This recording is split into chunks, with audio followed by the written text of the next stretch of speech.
නමස්කාර වේවා බුදුරුවනට සැමදා බුදු හිමි සරණ යමි. නමස්කාර වේවා ධම්රුවනට සැමදා සදහම් සරණ යමි. නමස්කාර වේවා සංඝරුවනට සැමදා මහා සංඝ සරණ යමි. නමස්කාර වේවා තුනුරුවනට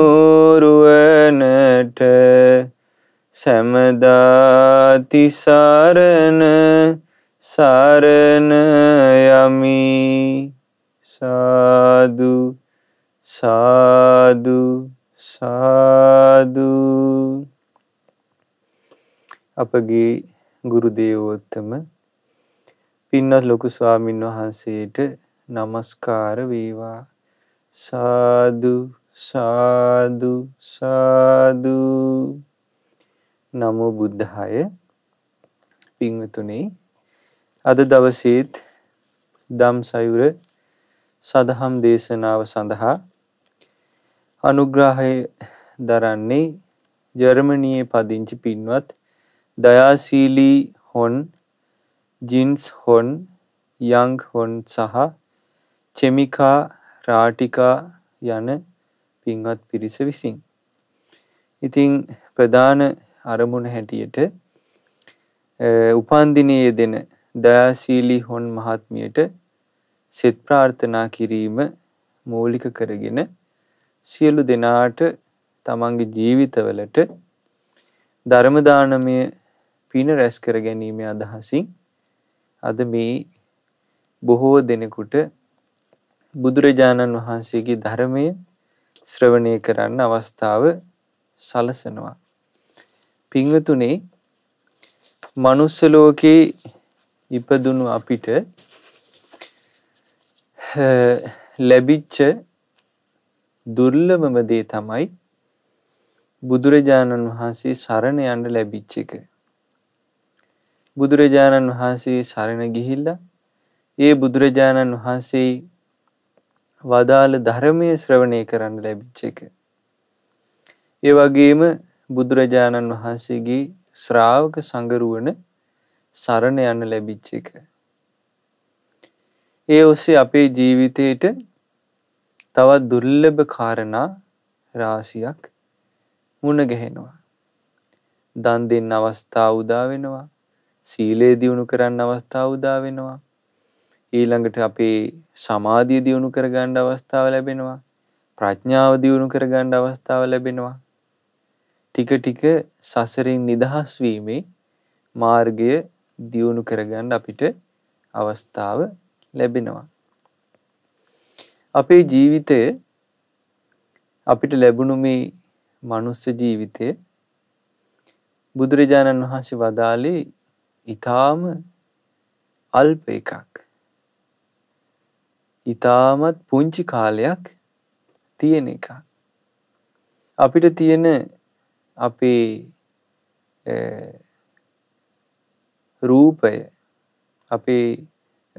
රූපය බොහෝම ඉක්මනට වැහැරිලා යනවා. අපිට තියෙන නිරෝගී බව ජරාව ඉදිරියට එනකොට, ලෙඩ රෝග ඉදිරියට එනකොට නිරෝගී බව නැති වෙලා යනවා. මරණය ඉදිරියේ අපිට තියෙන ආයුෂත් අවසන් වෙලා යනවා. අපේ මේ තරුණකම වයසට යාම ඉදිරියේ නැති වෙලා යනවා. බුදුරජාණන් වහන්සේගේ ශ්‍රාවකයන්ට ස්වභාවික පරිසරයෙන් පවා නිරන්තරයෙන් පණිවිඩයක් දෙනවා. ඒ තමයි දවසක් උදා වෙලා හවස් වේගෙන එනකොට, ඉර බැහැගෙන යනකොට, රාත්‍රිය උදා වෙනකොට අපිට ලැබෙන පණිවිඩයක් මොකක්ද? ජීවත් වෙන්න තියෙන කාලේ ඔබට අවසන් වේගෙන යනවා. තව සුළු කලයි ජීවත් වෙන්න තියෙන්නේ කියලා පණිවිඩයක් බුදුරජාණන්සේගේ ශ්‍රාවකයාට නිරන්තරයෙන් මේ ස්වභාවික පරිසරයෙන් පවා ලබා දෙනවා. අනිත් හැම ආගමකම තියෙන්නේ දෙවියන් වහන්සේ තමයි මේ හැම දෙයක්ම කළේ. අපිට ජීවිතය ලබා දුන්නේ. අපිට එකිනෙකාට සැප සම්පත් භවභෝග මේ හැම දෙයක්ම ලබා දුන්නේ වෙනත් කෙනෙක් කියන අදහස ලෝකේ බොහෝ දෙනෙකුට තියෙනවා. ඒකට කරදරයක් පීඩාවක් හැම දෙයක් ඉදිරියේම එයාට තියෙන එකම දෙයයි දෙවියන් වහන්සේට කීම විතරයි. ඊළඟට ඉබේ මේ ලෝකේ හැම දෙයක්ම සිද්ධ වෙනවා කියන අදහසට ගියොත් එයාට කරන්න දෙයක් නෑ බලාගෙන ඉන්නව ඇරෙන්න. නමුත් බුදුරජාණන් වහන්සේ උන්වහන්සේ කම එක දේශනාවකවත් මේක වෙනත් කෙනෙක් විසින් කරපු දෙයක්. මේක දෙවියෙක් අසවල් දෙවියා විසින් කළ දෙයක්. ඒ නිසා දෙවියන්ට කියන්නේ. එහෙම කවදාවත් බුදුරජාණන් වහන්සේගේ එක දේශනාවකවත් මුණ ගැහින්නේ. බුදුරජාණන් වහන්සේ මාර්ගය පෙන්වනවා. ශ්‍රාවකයාට තියෙන මාර්ගය ගමන් කරලා දුකින් තමාව නිදහස් කර ගැනීම. ඉතින් බුදුරජාණන් වහන්සේ අපිට නිරන්තරයෙන් වදාළ දෙයක් තමයි කුසල් කරන්න, පින් කරන්න, යහපත ඇති වෙනදී ජීවිතයට ළඟා කරගන්න. අපේ ජීවිතයට අයහපත සලසන දේවල් ජීවිතෙන් ඈත් කරගන්න. සීලය දියුණු කරගන්න, සමාධිය දියුණු කරගන්න, ප්‍රඥාවන්ත වෙන්න. මේ වගේ බුදුරජාණන් වහන්සේ අපිට නිරන්තරයෙන් අවවාද කරනවා. ජීවිතයේ යථාර්ථය දකින්න කියලා බුදුරජාණන් වහන්සේ අවවාද කරනවා. එතකොට පින්වතුනි අපි ඒ කරන කුසලය, අපි රැස් කරන පින අපේ ජීවිතයට පුදුමාකාර යහපතක් උපදවලා දෙනවා. ඒ පින විසින් ලබා දෙනදී අපි රැස් කරන කුසලය විසින් අපිට දෙන යහපත මේ ලෝකෙ වෙන කිසිම දෙයකින් අපිට ලැබෙන්නේ නැහැ. අඩුතරමේ අපේ අම්මා තාත්තවත්, අපේ සහෝදරයෙක්වත්, අපේ ගුරුවරයෙක්වත් එවැනි යහපතක් අපිට ලබා දෙන්නේ නැහැ. ඒක අපි විසින්ම දියුණු කරගන්න කුසල් බලයෙන්, අප විසින්ම පුරුදු කරන පිනෙන් අපේ ජීවිතයට ලැබෙන යහපත වෙන දෙයකින් ලබන්න බෑ. බුදුරජාණන් වහන්සේ ඒකයි වදාළේ කුසල් වැඩිම ගැන කැමැත්තක් ඇති කර ගැනීමත් බොහෝ උපකාර වෙනවා කියලා. අපි හිතමු අපිට හිතෙනවා මොකද්ද මේ අපි ගත කරන ජීවිතේ? මේ ජීවිතේ අසාර එකක්, අනිත්‍ය වෙලා යන එකක්. මේ හැම එකක්ම සුළු මොහොතින් වෙනස් වෙන එකක්. මේ ජීවිතේ අපි යහපත උදා කර ගැනීම පිණිස කුසල් දියුණු කර ගන්න ඕනේ. පවින් වැළකීලා ජීවිතේ සිල්වත් කර ගන්න ඕනේ. දාන ආදී පින්කම් කරන්න ඕනේ කියලා අපි හිතනවා නම් ඒ සිතුවිල්ල පවා අපිට බොහෝ උපකාර වෙනවා. ඒ නිසා පින්වතුනි කුසල් කිරීමත් පින කිරීමත් අපේ ජීවිතේට උපකාර වෙන හැටි. ඒ වගේම මේ සංසාර ගමනේ තියෙන භයානකම තේරුම් ගන්න ඔබට උපකාර වෙන ලස්සන විස්තරයක් තමයි අද කියලා දෙන්නේ. මේ විස්තරේ තියෙන්නේ පේතවත්තු පාළියේ. පේතවත්තු පාළියේ තියෙනවා සානුවාසික පේතවත්තුව. සානුවාසික පේතවත්තුවේ බොහොම ලස්සන කාරණාවක් අපේ ජීවිතේට දැනගන්න පුළුවන් වෙනවා. මේ සංසාරේ ස්වභාවය, කර්ම විපාකයන්ට අනුව අපේ ජීවිතේ යන රටාව, පින උපකාර වෙන හැටි, ඒ වගේම ලෝකයට කලාතුරකින් පහළ වෙන බුදු කෙනෙක්ගේ වටිනාකම, ඒ ධර්මයේ වටිනාකම, සංඝයාගේ වටිනාකම මේව තේරුම් ගන්න පුළුවන්. මේ සිද්ධිය සිද්ධ වුණේ බුදුරජාණන් වහන්සේ පහළ වෙන්න ගොඩාක් කාලයකට කලින් බරණැස් නුවර කිතවස්ස කියලා රජ කෙනෙක් හිටියා. කිතවස්ස රජුරුවන්ගේ පුත්‍රයා දවසක් ඇතු පිට නැගලා උයන් කෙලියට පිටත් වුණා.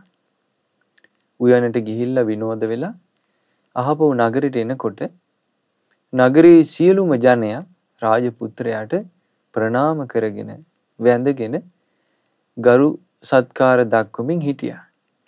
ඔය අතරේ මේ මාර්ගයේ පිඩු පිනිස වැඩිය සුනෙත්ත කියන පසේ බුදුරජාණන් වහන්සේ. සුනෙත්ත පසේ බුදුරජාණන් වහන්සේ පිඩුසිඟා වඩිනකොට අර රාජ උස්නෙන් මත් වෙලා හිටපු ඒ කුමාරයා බැලුවා මේ ශ්‍රමණයා මට ගෞරව කළේ නෑනේ, ප්‍රණාම කළේ නෑනේ කියලා කේන්ති අරගෙන ඇතු පිටින් බැහැලා ගිහින් ඒ ශ්‍රමණය දානි ලැබුණද කියලා ඇහුවා. දානි ලැබුණද කියලා අහලා උන්වහන්සේගේ පාත්‍රය උදුරලා අරගෙන පොළවේ ගැහුවා. මැටි පාත්‍රේ බිඳුණා. කිසි දෙයකට කම්පා නොවෙන හිතක් තියෙන, හරි අනුකම්පා හිතක් තියෙන පසේ බුදුරජාණන් වහන්සේ අර කුමාරයා දිහා අනුකම්පාවෙන් බැලුවා. එතකොට ඔහු කීවා මොකද නුඹ මා දිහා බලන්නේ? නුඹ දන්නේ නැද්ද කියලා මම කිතවස්ස රජුරුවන්ගේ පුතා බව කියලා ඔහු ඇතා පිටේ නැගලා යන්න ගියා. පසේ බුදුරජාණන් වහන්සේ වැඩියා. සුළු මොහොතකින් අර රාජපුත්‍රයා ඔහුගේ මුළු ශරීරයම නිරයේ ගිනි දැල් වලින් පහස ලැබුවා වගේ පිච්චෙන්න ගත්තා. 1000ක් හටගත්තා. දැන් මාලිගාවට ගියා. දනවෝ කියාගෙන ටික වෙලාවක් දුකින් පීඩා විඳලා ඔහු මරණයටපත් වුණා. අවීචි මහා නරකයේ ගිනි දැල් ඔහුව වෙලා ගත්තා. අවීචිය උපන්නා. අවීචිය ඉපදිලා අවුරුදු 84000ක් ගත වෙනකන් නොඑක් දුක් විඳා. නිරා දුකින් දුක් විඳා. ඒතර බලන්න මේ අපේ ජීවිතවලට වෙන දේවල් සංසාරේ යනකොට අපිට ඔහොම වෙලා නෑ කියලා කාට කියන්න පුළුවන්ද? අපි හැමෝගෙම ජීවිතේ ඔය වගේ අතීතයක් තියෙනවා. සැප ලැබුණට පස්සේ මේ ලෝකේ අසත්පුරුෂයෝ ඒ සැපයෙන් මත් වෙනවා. මත් වීම නිසා පිදිය යුත්තන්ට නොපුදා ගරු කළ යුත්තන්ට ගරු නොකොට උන්වහන්සේලාට හිංසා පීඩා කරලා අප්‍රමාණ පව් රැස් කරගන්නවා. ඉතින් ඔහු නිරේ ඉපදිලා අවුරුදු 84000ක් ගිනි ජාලාවෙන් පිච්චි දුක් පීඩා වින්දා. එතනින් චුත වෙලා ඉපදුනා പ്രേත ලෝකේ. പ്രേත ලෝකෙ ඉපදිලා සාපිපාසාවෙන් පීඩා විඳිමින් බොහෝ කාලයක් ගත වුණා.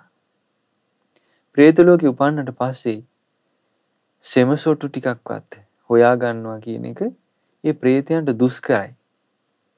ඔවුන්ට කර්මානුරූපව තමයි මේ ජීවිතේ ලැබෙන්නේ. මනුස්ස ලෝකෙදින් දන් නොදුන්න අය, කුසල් නොකළ අය പ്രേත ජීවිතවලට යනවා.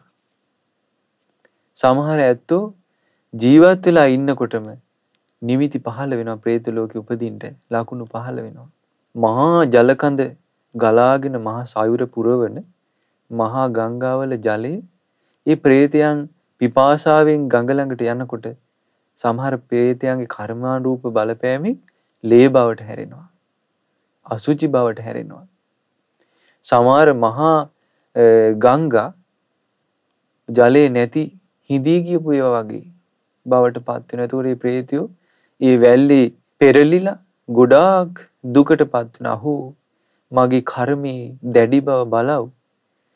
මෙච්චර ජලය ගලා බසින මේ ගඟත් සිඳී ගියානේ කියලා. එතකොට ඒ වගේ කර්මානුරූපව ඒ වගේ ජීවිත ලැබෙනවා. මේ ගෙවි ගියපු සංසාරේ പ്രേත ලෝකේ ඉපදුන් නැති කෙනෙක් සොයා ගන්න ලේසි නෑ. අපි අනන්ත වාර ගණන් പ്രേත ලෝකෙ ඉපදිලා තියෙනවා. ඒ പ്രേත ලෝකවල අපි ඉපදිලා තියෙනවා. ඉතින් ඊට පස්සේ එතනින් අර ඒ කෙනා പ്രേත ලෝකේ බොහෝ කාලයක් දුක් පීඩා විඳලා බුදුරජාණන් වහන්සේ දැන් අපේ ගෞතම බුදුරජාණන් වහන්සේ ලෝකේ පහළ වෙච්ච කාලේ ඊටාම දිලිඳු මිනිස්සු ඉන්න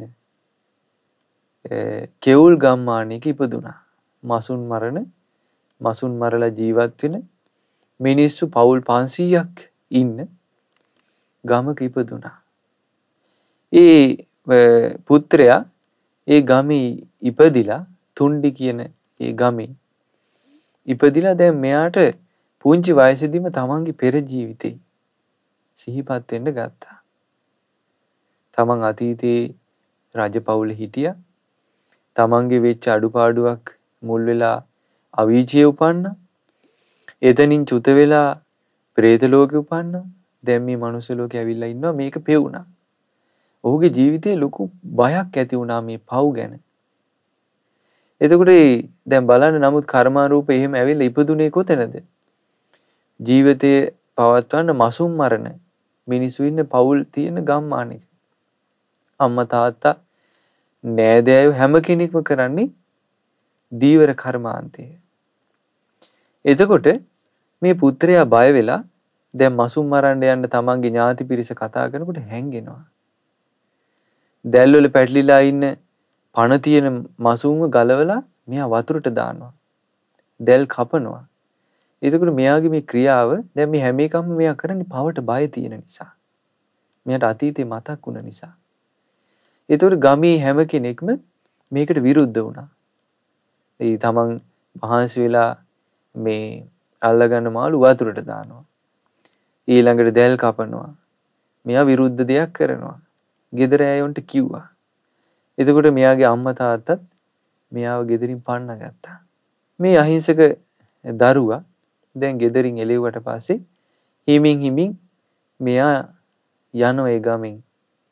යනකොට ඒ කාලේ සානුවාසී පර්වතය ඒ ප්‍රදේශයේ තිබ්බ පර්වතයක් ඇසුරු කරගෙන අපගේ ආනන්දයන් වහන්සේ භාග්‍යතුන් වහන්සේගේ උපස්ථායකයන් වහන්සේ ඒ සානුවාසී පර්වතය ඇසුරු කරගෙන වාසය කළා. එතකොට ආනන්දයන් වහන්සේ වැඩ ඉන්න තැනට මේ පුතා ආවා. කරුණාවෙන් උන්වහන්සේ ඇහුවා පුත්‍රේ ඔබ කාලා දින්න කියලා ඇහුවා. නෑ කිව්වා. උන්වහන්සේ ලබාගෙන ආපු පින්ඩ පාතෙන් කොටසක් ඒ දරුවට දීලා කන්න දුන්නා හොඳට. ඊට පස්සේ ධර්මයේ කිව්වා. ආනන්දයන් වහන්සේගේ ධර්ම කතාවට මේ පුතා පැහැදුනා. ආනන්දයන් වහන්සේ ඇහුවා පුත්‍රය ඔයා කැමතිද පැවිදි වෙන්න? එහෙමයි කිව්වා. පැවිදි වෙන්න කැමති කිව්වා. ඊට පස්සේ පැවිදි කළා. පැවිදි කරලා බුදුරජාණන් වහන්සේ ළඟට ඉක්කරගෙන ගියා. බුදුරජාණන් වහන්සේ ඒ ආනන්දයන් වහන්සේ ඉක්කරගෙන ඉන්න පුංචි ස්වාමීන් වහන්සේව දැක්කා. දැකලා භාග්‍යතුන් වහන්සේට මේ මොහොතේම ඒ ඔහුගේ අතීතය පේනවා. බුදුරජාණන් වහන්සේ වදාළ ආනන්දේ මේ සාමණේරයන් වහන්සේ මේ භික්ෂුව පිං නැති කෙනෙක්, මන්ද පිං තියෙන කෙනෙක්.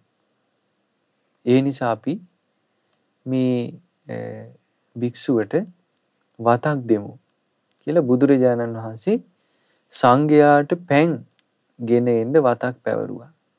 එතකොට මේ සාමණේරයන් වහන්සේ පුංචි කලයක් අරගෙන ගඟෙන් වතුර ගෙනල්ලා සංඝයාට උපකාරය පිණිස සංඝයාගේ පරිභෝගය පිණිස භාජන පුරවනවා. කාලයක් කොහොම කළා. එහෙම වත්පිළිවෙත් කරගෙන පින රැස් කරනකොට ඒක දැකලා උපාසක පිරිස පැහැදුනා. ඊට පස්සේ උන්වහන්සේට නිතිපතා ගියක් ගානේ පින්ඩ පාත දානයක් පූජා කළා. එතකොට මේ පුංචි සාමණේරයන් වහන්සේ මේ විදිහට පින්ඩ පාත කරගෙන කාලයක් ගිහිල්ලා උපසම්පදා වෙලා නොබෝ කලකින්ම රහතන් වහන්සේ නමක් වුණා. ඒක තමන්ගේ ප්‍රශ්නේ විසඳගත්තා.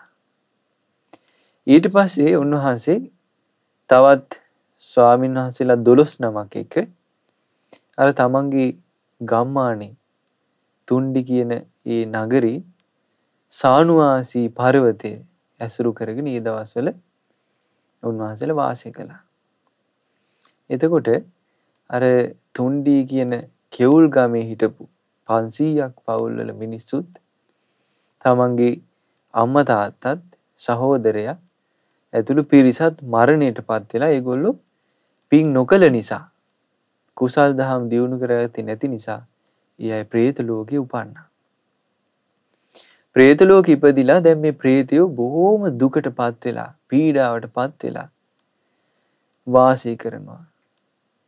උන්ගේ ශරීරයේ කටු ඇනෙනවා නිරන්තරයෙන්. ඇවිදගෙන යනකොට දනිස් දෙකිනු අත් දෙකිනු මේ ඇවිදගෙන යන බිම දිග. පිපාසාව දරා ගන්න බෑ. ශරීර විරූපී වෙලා නිරුවතින් ඉන්න මේ പ്രേතයෝ ඒ ප්‍රදේශයේම ඉන්නවා.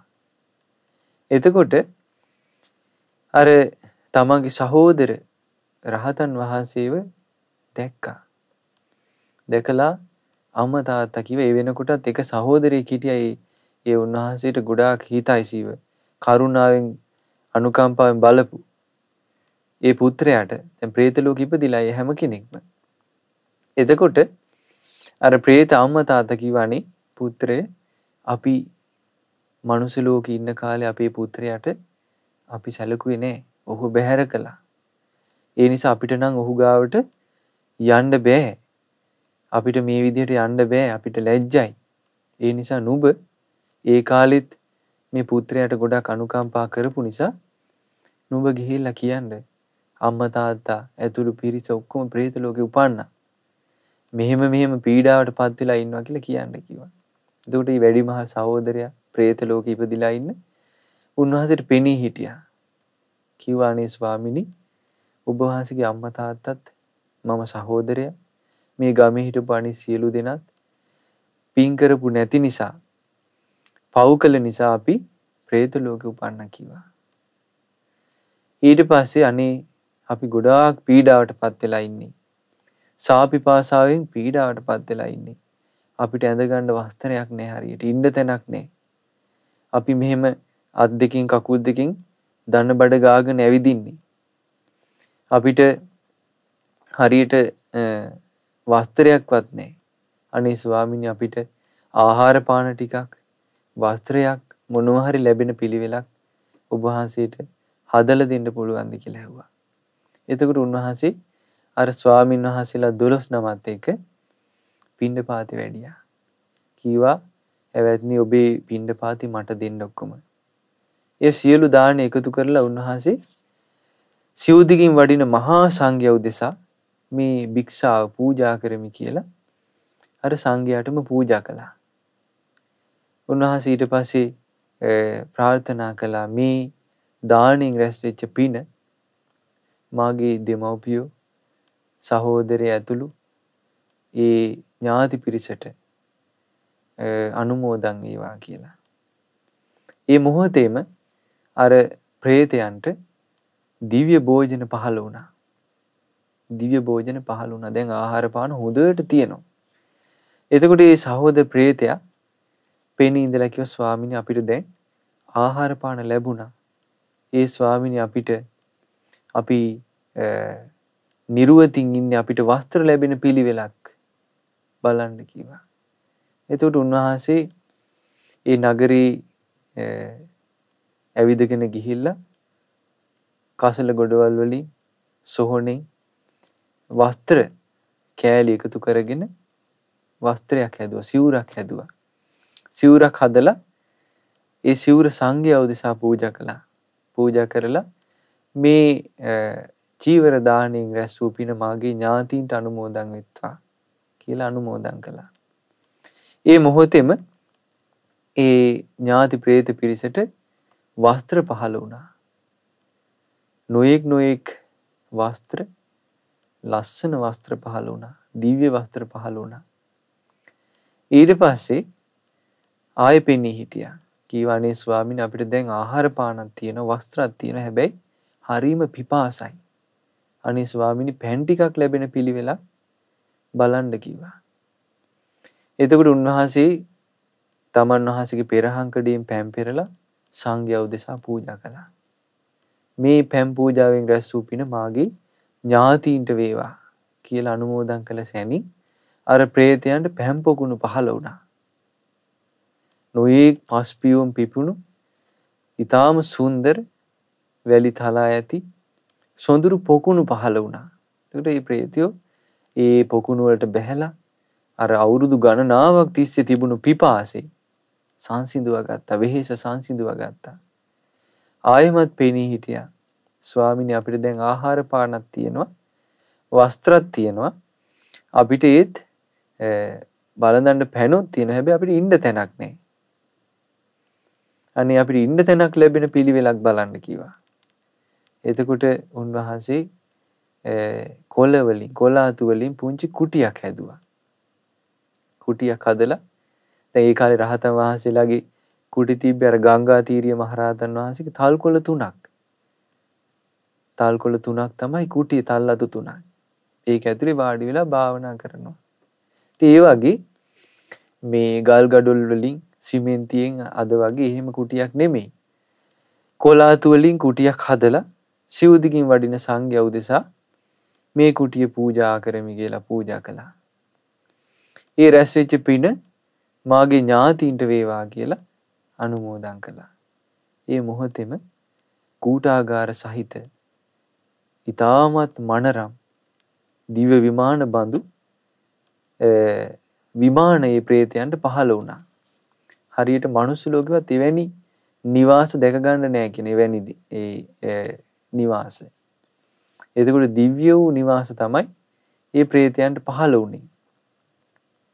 ඊට පස්සේ ආයමත් සහෝදර ප්‍රේතයා පෙනී හිටියා. පෙනී ඉඳලා කීවා ස්වාමීනි අපිට දැන් ආහාර පානක් තියෙනවා. අපේ ශරීරයත් පැහැපත් වුණා. අපිට වළඳන්න පැනුත් ලැබුණා. අපිට ඉන්න තැනකුත් ලැබුණා. හැබැයි ස්වාමීනි අපි මේ ගමන් කරන්නේ බොහෝම පීඩාවෙන්. අපේ ශරීරේ අපේ කකුල් අතපය වල කටු වෙනෙනවා. ස්වාමීනි අපිට යානයක් පහළ වෙන විදිහට මොනවා හරි පහසුවෙන් ගමන් කරන්න පුළුවන් දෙයක් ලැබෙන විදිහේ පිළිවෙලක් බලන්න කිව්වා. එතකොට උන්වහන්සේ තමන් වහන්සේ ලැබිලා තිබුණු පාවහන් යුගලක් සිවුදිගින් වඩින සංඝයා උදෙසා කියලා අර එක ස්වාමීන් වහන්සේ නමකට පූජා කළා. ඒ පින මාගේ ඥාතීන්ට වේවා කියලා අනුමෝදන් කළා. එසැනින් ඒ පිරිසට පහසුවෙන් යන්න පුළුවන් යානා පහළ වුණා. ඊට පස්සේ ওই විදිහට ඒ පිරිස සැපයටපත් වුණා. ඉතින් පින්වතුනි ඔන්න ඔය වගේ. ඉතින් ওই සිද්ධිය පස්සේ උන්වහන්සේ සානුවාසී පාර්වතී වැඩ හිටියේ රහතන් වහන්සේ. උන්වහන්සේ බුදුරජාණන් වහන්සේ බැහැ දැකලා කිව්වා ස්වාමිනී මෙහෙම දෙයක් වුණා කියලා. එතකොට බුදුරජාණන් වහන්සේ ඒ වෙලාවේ පැමිණ සිටපු පිරිසට මේ ස්වභාවය සංසාරේ ස්වභාවය ඉස්මතු කරලා ධර්මයේ දේශනා කළා. ඉතින් පින්වතුනි බලන්න එතකොට අපේ ජීවිතේ අපි සංසාරේ එනකොට මේ වගේ ඉරණමකට මූණ දීලා නැහැ කියලා අපිට කියන්න බෑ. මේ වගේ ඉරණමකට මූණ දීලා නැහැ කියලා අපි කාටවත් කියන්න බෑ. දැන් ඒ රහතන් වහන්සේ උන්වහන්සේත් ඇවිදගෙන යනකොට ඒ ජීවිතේ බුදුරජාණන් වහන්සේ පහළ වෙච්ච කාලේ බුදුරජාණන් වහන්සේ මුණ ගැහුණා. උන්වහන්සේට බුදුරජාණන්සේ මුණ ගැහුන්නේ නැත්නම් සමහර විට දුකින් නිදහස් වෙන්න වෙන්නේ නැහැ. ඊළඟට තමගේ ඥාති පිරිස പ്രേත ලෝකේ උපන්නට පස්සේ ඔවුන්ට පිහිටක් වුණා තමගේ ඥාති රහතන් වහන්සේ. එතකොට ඒ පිරිසටත් එහෙම කෙනෙක් හිටියේ නැත්තම් ඔවුන් තාම പ്രേත ලෝකවල දුක් විඳිනවා. ඉතින් මේ වගේ අපේ ජීවිතේට අපි ලැබුණු වෙලාවේ පින් නොකිරීමෙන් කුසල් රැස් නොකිරීමෙන් යහපත් දේවල් නොකිරීමෙන් බොහෝ අපේ ජීවිතයට පාඩුවක් සිද්ධ වෙනවා. ඉතින් ඒ නිසා අපි නිරන්තරයෙන් අපිට ලැබුණු මේ මනුෂ්‍ය ජීවිතයේ තියෙන දුර්ලභකම ගැන කල්පනා කරලා අපේ ජීවිතේ ටික ටික හරි පින රැස් කර ගන්න ඕනේ. කුසල් රැස් කර ගන්න ඕනේ. බුදුරජාණන් වහන්සේලා පහළ නොවූ කාලේ പ്രേත ලෝකේ උපන්න പ്രേතයන්ට දැන් මනුෂ්‍ය ලෝකේ අපි හිතමු ඥාතියෙක් ඔහු වෙනුවෙන් යම් දෙයක් දෙනවා. ඉතින් ඉස්සර තිබිලා තියෙන්නේ ගොඩාක් ඔය සත්තු මරලා නොයේක් විදිහට යාග කරනවා. ඊළඟට ගිනි පුදනවා. ඒවා හරහා പ്രേතයන්ට මේ දේවල් ලැබේවා කියලා තමගේ මිය ගියපු ඥාතීන්ට එහෙම දෙනවා. හැබැයි ඒවා උන්ට ලැබෙන්නේ නැහැ. ඒක ගන්න පිළිවෙල නෙමෙයි. නමුත් බුදුරජාණන් වහන්සේ පහළ වෙලා පෙන්වා දෙනවා සංඝයා උදෙසා දන් දෙන්න. සිල්වතුන් උදෙසා දන් දෙන්න. අන්න ඒ පින අර පරලෝක ගියපු ඥාතීන්ටත් ඒ වගේම ජීවත් වෙලා ඉන්න අපිටත් උපකාර වෙන හැටි. ඒ නිසා තමයි പ്രേතයන්ටත් ඒ වගේ තමන්ට මේ තමන්ගේ ඥාතීන් අනුමෝදන් කරන පිනේ සැප ලැබෙන්නේ. ඉතින් ඒ නිසා මේ ඔක්කොම අපිට ලැබෙන්නේ බුදු කෙනෙක්ගේ පහළවීමෙන්. අපි මනුස්ස ලෝකේ ඉපදුණු නිසා අපිට ශ්‍රී සද්ධර්මය අහන්න ලැබිච්ච නිසා සංඝයාගේ පහළවීමෙන් ඒක ඊටාම දුර්ලභයි.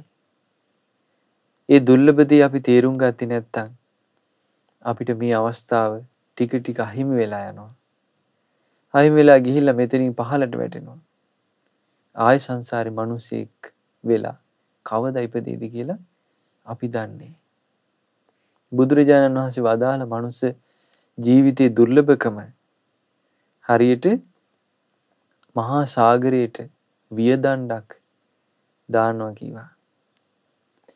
ඒ වියදණ්ඩ උතුරු දිසින් හුලං හමනකොට දකුණු දිශාවට ගහගෙන යනවා. දකුණෙන් හුලං හමනකොට උතුරට ගහගෙන එනවා. නැගෙනහිරින් හුලං හමනකොට බටහිරට ගහගෙන යනවා. බටහිරින් හුලං හමනකොට නැගෙනහිරට ගහගෙන යනවා. මේ වගේ මහා සාගරේ පරක් තෙරක් පේන්නේ නැති සාගරේ ගහගෙන යනවා. එතකොට මහා සාගරේ පතලේ ඉඳලා එක හැක් පේන කැස්බෑවෙක් අවුරුදු 100කට වතාවක් උඩට එනවා. උඩට එනකොට හරියටම අර වියදණ්ඩ මුණ ගැහිලා ඒ වියදණ්ඩේ සිදුරෙන් අර කැස්බෑ වගේ ඔළුව ඇතුළු වෙලා අහස දකින්නවා කියන කාරණාව කොහොම සිද්ධ වෙන එකක්ද? ඒකට සංඝයා කිව්වේ භාග්‍යතුන් වහන්සේ ඒක නම් කලාතුරකින් වෙන්න පුළුවන් එකක් කිව්වා. ඒක එහෙම ඉක්මනට වෙන එකක් නෙවෙයි කිව්වා. ඇයි හේතුව? දැන් මේ වියදණ්ඩ එක තැන තියෙන්නේ පාවි තියෙන්නේ. මහා සාගරය කියලා කියන්නේ පුංචි වතුර ටිකක් තියෙන ලිඳක් වගේ එකක් නෙමෙයි. විශාල ජලය පිරුණු තැන. ඊළඟට හරියට මේ කැස්බෑවා එක හැක් පේන අවුරුදු 100කට වතාවක් උඩට එන්නේ. ඒ එන වෙලාවේ හරියටම වියසිදුරෙන් ඔහුගේ ඔළුව ඇතුළු වෙලා අහස දකින්නවා කියන එක ඒක කලාතුරකින් වෙන්න පුළුවන් එකක්. බුදුරජාණන් වහන්සේ වදාලා ඒ දේ ඉක්මනට උනා සිද්ධ වෙන්න පුළුවන්. හැබැයි මනුස්ස ලෝකේ කෙනෙක් උපදිනවා කියන එක මේ මිනිසයන් අතර ඉඳලා ආයෙ මිනිසෙක් වෙලා උපදිනවා කියන එක ඒක ඊටාම ඉක්මනට සිද්ධ වෙන එකක් නෙමෙයි කිව්වා. ඊටාම කලාතුරකින් වෙන එකක් කිව්වා. එතකොට ඒ කලාතුරකින් වෙනදී අපේ ජීවිතේට උදා වෙලා අපේ ජීවිතේට ඒක ලැබිලා තියෙනවා. කලාතුරකින් වෙනවා කියපු දේ. එහෙම මිනිසෙක් කියලා උපන්නත් බුදුරජාණන් වහන්සේ වදාලා ඒ කෙනෙකුට ධර්මය අවබෝධ කරගන්න කලාතුරකින් ලැබෙන දුර්ලභ අවස්ථාව උදා වෙන්නේ ඒක කලාතුරකින්. බුදුරජාණන් වහන්සේ වදාළනේ මනුස්ස ලෝක උපන්න කෙනෙක් වුණත් එයා දුෂ්ප්‍රඥයි නම් එයාට මේ ජීවිත අවබෝධය ගැන කතා කළාට ඒකට එයාට හිත නැමෙන්නේ. මොකටනම් ඕක කතා කරනවද? ඇයි ওই විදිහට ජීවිතය දිහා බලන්නේ? කියලා තර්ක විතර්ක කරන අය ලෝකේ ඉන්නවා. එතකොට ඒ වගේ මේ ජීවිතයේ යථාර්ථය කියලා දෙනකොට ඒක තේරුම් ගන්න මහන්සි ගන්න ප්‍රඥාවන්ත කෙනෙක් වෙලා ඉපදෙන්න ඕනේ. එහෙනම් හැමෝම මිනිස්සු වුණ පමණින් ඔවුන්ට ධර්මයේ දකින්න අවස්ථාවක් නැහැ. දැන් බටහිර රටවල් වල ඉන්නවා සුද්ධෝ. අපි කියන්නේ සුද්ධෝ කියලා. එතකොට ඒගොල්ලෝ ගොඩාක් තාක්ෂණයේ පැත්තෙන් බාහිර දේවල් වලින් සැප පහසුකම් පැත්තෙන් ගොඩාක් ඉහළින් ඉන්නවා. දියුණුයි කියනවා. අහසින් ගමන් කරන යාන හදනවා. ඊළඟට නොයෙක් පහසුකම් හදනවා. ලෝකේ වටේම තියෙන දේවල් එක තැනක ඉඳලා දකින්න පුළුවන්. ඒ වගේ තාක්ෂණයේ තියෙනවා එක එක දේවල්. බෙහෙත් හොයා ගන්න. හැබැයි ඒ මොනවා කළත් ඔවුන්ට වයසට යාම කෙනෙක් මේ ඉපදිලා ටික තරුණ වෙලා වයසට යාම එයාගේ ජීවිතේට එනවා. ලෙඩවීම එනවා. මරණය එනවා. මෙන්න මේ වගේ නිදහස් වෙන්න පුළුවන් විදියක් තාම කෙනෙක් හොයාගෙන නැහැ. ලෙඩ නොවී ඉන්න පුළුවන් විදියක්. වයසට නොයා ඉන්න පුළුවන් විදියක්. මරණින් මත්තේ දෙවියන් අතර ඉපදෙන්න පුළුවන් වැඩපිළිවෙලක් මේ බටහිර රටවල් වල සුද්ධ හොයාගෙන නැහැ.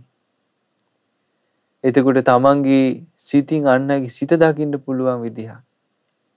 අතීතේ කරපු කර්ම, අතීතේ ගෙවි ගියපු ජීවිත දකින්න පුළුවන් විදියක්. මෙතනින් මැරිලා කෙනෙක් නිරේ උපදින හැටි, තිරිසන් ලෝකෙ උපදින හැටි, പ്രേත ලෝකේ යන හැටි මේවා දකින්න පුළුවන් වැඩපිළිවෙල ඔවුන්ට තාම දියුණු කරගන්න බැරි වෙලා තියෙනවා. ඒක කවදාවත් සිද්ධ වෙන්නේ නැති එකක්. හැබැයි බාහිර දේවල් දියුණු වෙනවා. නමුත් බුදුරජාණන් වහන්සේ තමන් වහන්සේගේම අභ්‍යන්තර ජීවිතේ තුලින් තමන්ගේම මනස දියුණු කරලා මේ අන් අයගේ සිත් දකින්න පුළුවන්. අන් අය ගත කරපු අපේ කාගේ ජීවිත අතීතයට සිහි කරන්න පුළුවන්. ඊළඟට සත්වයන් කර්මානුරූප චුත වෙන ආකාරය, උපදින ආකාරය මේ වගේ දේවල් දකින්න පුළුවන් ඥානයන් උපදවා ගත්තා. උන්වහන්සේ මේ ජරාවෙන්, මරණයෙන්, ලෙඩ දුක් වලින් සදාටම දුකින් නිදහස් වෙන මාර්ගය සොයාගත්තා. ඉතින් ඒ වගේ ප්‍රඥාවන්තයෙක් වෙලා. ඒතර සැබෑවට ප්‍රඥාවන්තයා කියලා කියන්නේ තමන්ගේ ජීවිතේ තියෙන යථාර්ථය දකින්න කෙනාට. ඒකට මනුස්ස ලෝකේ උපන්න කෙනෙක් ප්‍රඥාවන්තයෙක් වෙන්න ඕනේ. එතකොට එයාට මේ ධර්මයෙන් පිහිට ලැබෙන්නේ. ඊළඟට ධර්ම කතාව කරනවා. හැබැයි ඒ කෙනා ඉපදිලා ඉන්න ධර්ම කතාව ඇහෙන්නේ නැති පැත්තක. දුර ඈත රටක. ඒත් එයාට මනුස්ස ජීවිතය ලැබුවා කියලා ඌට යහපතක් ඒකෙන් උදා වෙන්නේ. කෙනෙක් ඉන්නවා දුෂ්ප්‍රඥව. ළඟම ඉන්නවා බුදුරජාණන්සේ ධර්මයේ කියන තැන. එයාට ප්‍රඥාව නැත්තම් ජීවිතය ගැන දකින්න ඒත් එයාගේ ජීවිතේට මේ ධර්මයෙන් පිහිට හදාගන්න බෑ. එතකොට ඔන්න ඔය කරුණ ඔක්කොම ඒ ඔක්කොගෙම බේරිලා අපිට ජීවිතය ගැන දැන් අපි මේ විදිහට බණපදයක් අහන්නේ අපිට යම්කිසි කැමැත්තක් තියෙනවා මේ ජීවිතේ යථාර්ථය දකින්න. මේ ජීවිතය අවබෝධ කරගන්න අපේ හිතේ කැමැත්තක් තියෙනවා. ඒ නිසායි අපි බුදුරජාණන් වහන්සේගේ ධර්මයට ආසා. ඒ සත්‍යයට අපි කැමති නිසා. ඉතින් ඒ නිසා පින්වතුනි අපිට මේ ලැබුණු අවස්ථාව ඊටමත් දුර්ලභයි. ඊටම දුර්ලභ එකක්. ඒ නිසා අපිට ලැබෙන හැම මොහොතකම අපි කුසල් වඩන්න ඕනේ. පින් කරන්න ඕනේ. ඒ දේ තමයි අපිට උපකාර වෙන්නේ. සාරිපුත්තයන් වහන්සේ වදාලා උපන්න සත්වයාගේ ඉස්සරහිනුත් පිටිපස්සිනුත් දෙපැත්තෙම තියෙන මරණයයි. උපන්න කෙනෙකුට නොමරී සිටීමක් නෑ. හැම පැත්තෙම අපිට මරණය තියෙනවා. ඒ මරණයෙන් අපි නිදහස් වෙලා නැහැ. ඉතින් ඒ නිසා මරණය අපි හැමෝටම ඉදිරියේ තියෙන එක කොයි වෙලාවෙ කවදා කොතනදී කොයි විදිහට සිද්ධ වෙයිද කියලා අපි දන්නේ. ඒ නිසා බුදුරජාණන් වහන්සේ වදාළේ මේ වර්තමානයේ තුල ඒ තැන නුවණින් දකිමි ජීවත් වෙන්න කියලා. අනාගතය ගැන අපි ගොඩාක් ප්‍රාර්ථනා කරනවා. අපි පතපතා ඉන්නවා අපි මෙහෙම වෙනවා අනාගතේ මෙහෙම වෙනවා කියලා. හැබැයි මේ පතන ප්‍රාර්ථනා ඔබට පේන්නේ නැද්ද අපේ ඇස් ඉදිරියේම ඒවා වෙනස් වෙලා යන හැටි? දැන් වර්තමාන කාලේ ගොඩාක් මිනිස්සු දුකටපත් වෙලා ඉන්නවා. හරියට දන් දෙන්න නැහැ. පිනක් කරගන්න නැහැ. පොය දවසට සිල් ආරක්ෂා කරගන්න, සීල භාවනා වැඩසටහනක් කරගන්න නැහැ. බුදුරජාණන් වහන්සේ ඉපදුණු දවසේ උන්වහන්සේ සම්බුද්ධත්වයට පත් වෙච්ච පිරිනිවන් පාපු වෙසක් පොය ඒ එදාටවත් අපිට උන්වහන්සේ වෙනුවෙන් හරියට වන්දනමාන කරලා පින් රැස් කරගන්න අවස්ථාවක් නැහැ. එතකොට අපිට හැම අතින්ම අපිට මේ අපි පතන දේ වෙනස් වෙලා යනවා. අපි බලාපොරොත්තු වෙන දේ වෙනස් වෙලා යනවා මොහොතින් මොහොත. නොසිතූ දෙයක් ඉදිරියට එනවා. නොපැතූ දෙයක් ඉදිරියට එනවා. ඒ නිසා වර්තමානයේ අපි මේ ජීවිතයේ යථාර්ථය දකිමින් ජීවත් වෙන එක අපිට හොඳයි. අතීතයට ගියපු දේවල් තියෙනවා. අපේ ජීවිතේ අපිට නොයේක් අවස්ථාවල වැරදුණු තැන්, අපි අතින් පව් සිද්ධ වෙච්ච දේවල්, අපි නොයේක් දේවල් තියෙනවනේ. ඒක අපි අතීතය ගැන කල්පනා කර කර ඉන්නවා. අනේ මට මෙහෙම වුණා කියලා. ඒකෙනුත් අපේ ජීවිතේට කිසිම ප්‍රයෝජනයක් නැහැ. ඒක දැන් අතීතයට ගිහිල්ලා ඉවරයි. ඒක අපි අත්හරින්න ඕනේ. වර්තමානයේ තුල ඒ තැන ජීවිතය යථාර්ථය දකිමින් මේ හැම දෙයක්ම අනිත්‍ය වෙලා යන හැටි දකිමින් අපි වාසය කරන්න ඕනේ. අපි හැම වෙලෙම හැම දෙයක්ම අත්හරින්න පුළුවන් මානසිකත්වයකින් ජීවත් වෙන්න ඕනේ. සාමාන්‍යයෙන් අපේ හිතේ ස්වභාවය එක එක දේවල් වලට බැඳී යනවා. යමක හැම වෙලෙම එල්ලිලා තියෙන්නේ. හැම වෙලෙම සතුටින් මේ ලෝකෙ පිළිගන්නවා. දුක පිළිගන්නවා. ඉතින් ඒ නිසා නිරන්තරයෙන් මේ හැම දෙයක් ගැනම තියෙන ඇල්ම දුරු කර කර වාසය කිරීම හොඳයි. බුදුරජාණන් වහන්සේ වදාළේ රූපය අනාත්මයි. ආත්මයකින් තොරයි. මේ ලෝකේ තියෙන අභ්‍යන්තර බාහිර ගොරෝසු සියුම් දුර ළඟ තියෙන මේ හැම රූපයක්ම මේ හැම එකක්ම යම් කිසි රූප තියෙනවා නම් ඒ සියලු රූප අනාත්මයි.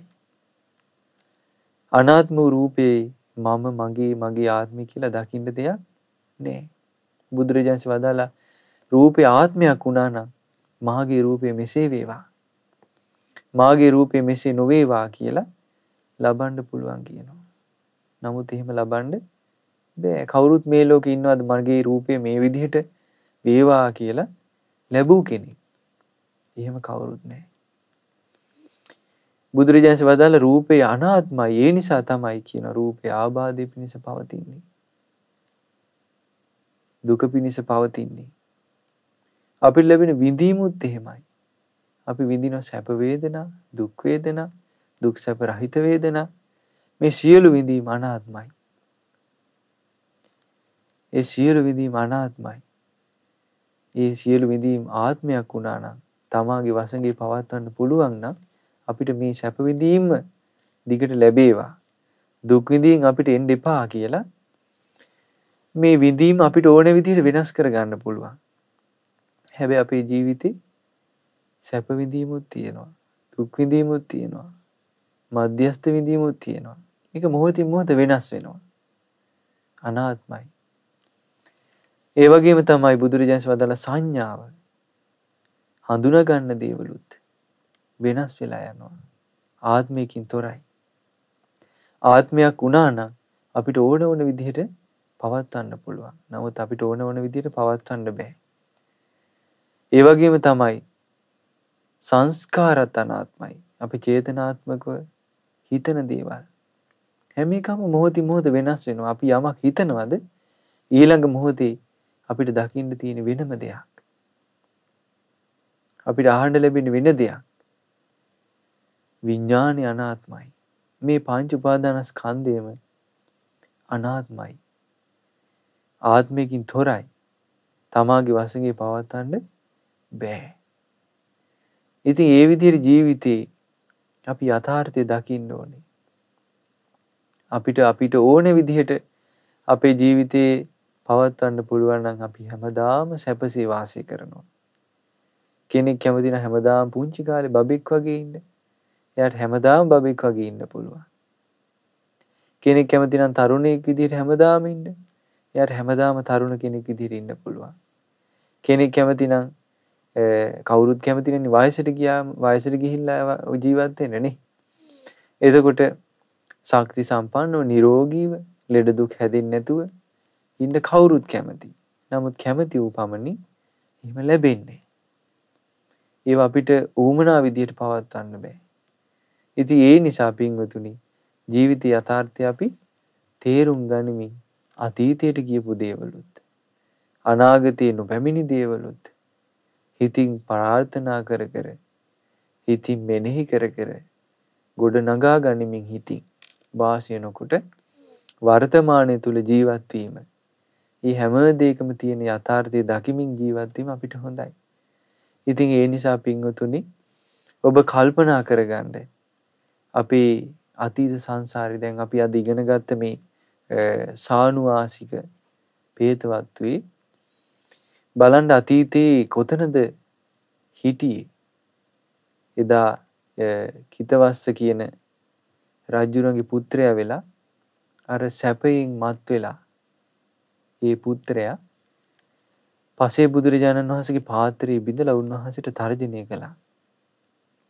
එතකොට ඔහු එසැනින් ඒ කර්මය ඒ මොහොතේම ඵල දුන්නා. ඒ ලෝකේ උත්තම වූ ශ්‍රේෂ්ඨ වූ උත්තමයෙකුටයි ඒක කළේ. ඒ කර්මය ඒ මොහොතෙන් ඵල දීලා තිබ්බු සියලු සැපයෙන් පිරිහිලා අවීචියට ඇද වැටුණා. එහි 84000ක අවුරුදු පැහි පැහි ඉඳලා එතනින් චුත වෙලා പ്രേත ලෝකෙ උපන්නා. බොහෝ අවුරුදු වර්ෂ ගණනාවක් සාපිපාසාවෙන් පීඩා විඳ විඳ ඉඳලා බුදුරජාණන් වහන්සේ පහළ වෙච්ච කාලේ අන්ත දිලිඳු පවුලක ඉපදුනා. සංසාරේ පිනකට මොකක් හරි වාසනාවකට ඒ උපන්න දරුවට අතීතේ පෙනුණා. අතීතේ පෙනිලා ඒ තමන් කරගෙන ගියපු තමන්ගේ ඥාතීන් කරපු ඒ මසුම් මැරෙන ජීවිතෙන් අත් මිදුණා. එහෙම උනේ නැත්නම් අතීතේ පෙනුන්නේ නැත්නම් ඔහුත් මසුම් මරනවා. අර ප්‍රේතය වගේම ප්‍රේත ලෝකෙ උපදිනවා. ආයෙ සංසාර ගමන යනවා. පිහිටක් නැහැ. ඊට පස්සේ අතීතේ පෙනුන නිසා පවට බය වෙලා පිහිටක් හොයාගෙන ගියා. ඒ වෙනකොට ඒ කාලේ බුදුරජාණන් වහන්සේගේ සංඝයා පිහිට ලබා දෙන උත්තරම වැඩ හිටියා. මහා කාරුණික ආනන්දයන් වහන්සේ පිහිට වුණා. බුදුරජාණන් වහන්සේ පිහිට වුණා. බුදුරජාණන් වහන්සේ ඔහුගේ අතීතය දැකලා පින නැති බව දැකලා වතක් පැනෙව සංඝයා උදෙසා පැම් භාජන වලට පැම් පුරවන්න වත් පිළිවෙත් කළා. ඒකෙන් ජීවිතේට පින පුරවා ගත්තා. අරහත්ත්වයටපත් වුණා. උන්වහන්සේ නිදහස් වුණා. ඥාති පිරිස പ്രേත ලෝකෙ උපන්න ඒ අයටත් පිහිට වුණා. එතකොට පින්වතුනි ආන් ඒ වගේ අපේ ජීවිතේ අපිට බුදු කෙනෙක් මුණ ගැහෙන්නේ නැතුව ධර්මයක් අහන්න ලැබෙන්නේ නැතුව ඊළඟට සංඝයා මුණ ගැහෙන්නේ නැතුව සමහරට ඔය හැමදේම මුණ ගැහුණත් අපිට සිහිය පිහිටුවාගෙන ජීවිතය ගැන කල්පනා කරගන්න බැරුව අපි කොච්චර මේ සසරේ එහෙට මෙහෙට ඇවිදගෙන ගියාද. ඉතින් ඒ නිසා ජීවිතයේ යථාර්ථය අපි කල්පනා කරන්න ඕනේ. මේ අපිට ලැබිලා තියෙන සැප සම්පත් පුංචි කාලයක් අපිට තියෙන දේවල්. මේවා ඉක්මනින් ක්ෂය වෙලා යනවා. මෙවැනි සැප සම්පත් සංසාරේ අපි ගොඩාක් විඳලා අවස්ථා තියෙනවා, විඳපු අවස්ථා. නමුත් ඒකත් අනිත්‍ය වෙලා ගියා.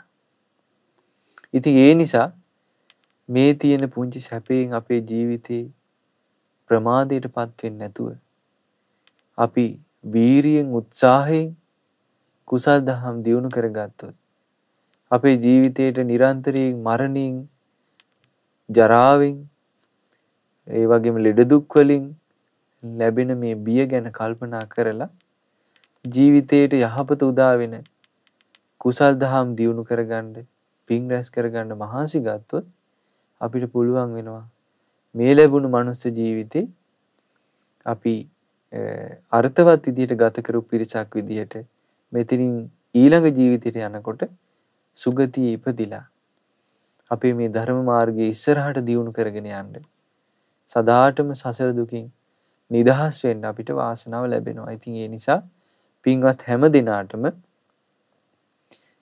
අද දවසේ අපි මේ ඉගෙනගත්ත දහම් කරුණු හිතේ දරාගෙන ගෞතම බුදුරජාණන් වහන්සේගේ ශ්‍රාවකයෝ හැටියට ඒ ශ්‍රාවකත්වය අපේ ජීවිතේට ලැබුණු මොහොතේ ඔබේ ජීවිතේට කුසල් දහම් පින් දහම් රැස් කරගෙන සංඝයා අපිට දැක ගන්න ඉන්න මේ මොහොතේ හොඳට සංඝ දාන ආදිය අපෝපස්ථාන ආදිය කරගෙන ජීවිතේට අග්‍රගණයේ පින් රැස් කරගෙන මේ ගෞතම බුදු සසුන තුල ආර්ය සත්‍ය අවබෝධ කරගන්න හැම දිනාටම වාසනාව උදා වේවා. සාදු සාදු සාදු. පුණ්‍යානුමෝදනාව. අද දවසේ මේ උතුම් සදහම් දේශනාවේ අනුග්‍රහය දරන්නේ ජර්මනියේ පදිංචි පින්වත් දයාශීලී හොන්, ජින්ස් හොන්, යං හොන් සහ චෙමිකා රාටිකා යන පින්වත් පිරිස. ඉතින් රැස් කළා වූ සියලුම පුණ්‍ය ධර්මයන් පළමු කොට අනුමෝදන් කරමු පින් කැමති සියලු දෙවියන්ට. සියලු දෙවියෝ මේ පින් අනුමෝදන් වෙත්වා, සැපයෙන් සැපයටපත් වෙත්වා. මේ පින්වත් සියලු දෙනාට දැහැමි රැකවරණ සලසත්වා. දෙවියෝත් ධර්මාබෝධයෙන් සැනසීම ලබත්වා. සාදු සාදු සාදු. ඒ වගේම කල්යාණ මිත්‍ර ගුරු දේවෝත්තම පින්වත් ලොකු ස්වාමීන් වහන්සේට මේ පින් අනුමෝදන් වෙත්වා. නිදුක් නිරෝගී සුවපත් භාවයේ චිර ජීවනයේ සැලසේවා. චතුරාර්ය සත්‍ය ධර්මය අවබෝධ කර ගැනීම වාසනාව උදා වෙත්වා. සාදු සාදු සාදු. ඒ වගේම දයාශීලී මහත්මියගේ මිය පරලෝකීය මෑණියන්ට, පියාණන්ට, දයාවංශ සහෝදරයාට, ජයන්ත, සුසිලා ඉඳුරුව සහ ඊසා යන සියලු දෙනාට මේ මිය පරලෝකීය සියලු ඥාතීන්ට මේ පින් අනුමෝදන් වෙත්වා. ඒ සියලු දෙනාගේ පරලෝ ජීවිත සුවපත් වෙත්වා, සැපවත් වෙත්වා. සංසාර දුකින් අත් මිදීමට මේ පිනත් උපකාර වෙත්වා. සාදු සාදු සාදු. ඒ වගේම රැස් කළා වූ සියලු පුණ්‍ය ධර්මයන් උපන් දිනයේ දින දයාශීලී හොන් මහත්මියට අනුමෝදන් වෙත්වා.